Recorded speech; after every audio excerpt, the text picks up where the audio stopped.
ktorý sa zažil ako memoriál Miroslava Puchovského, vynikajúceho nitrianskeho atléta, nášho dobrého priateľa, ktorý nás veľmi skoro navždy opustil.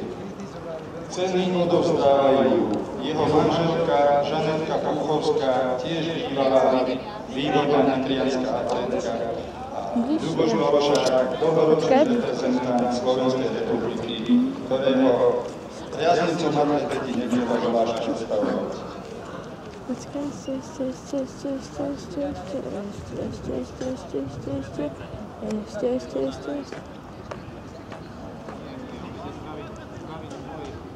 V tomto behu zvíťazil Privalinec Lukáš, športový klub ŠOG Nitra, čas 48 sekúnd 54 stotín.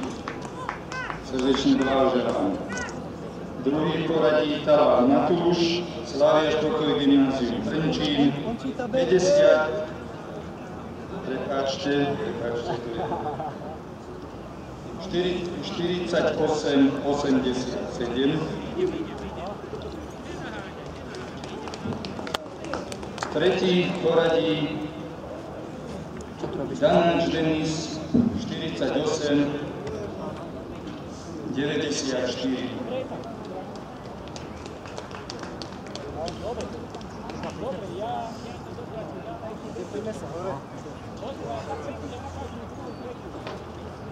Aby si tam nezradil.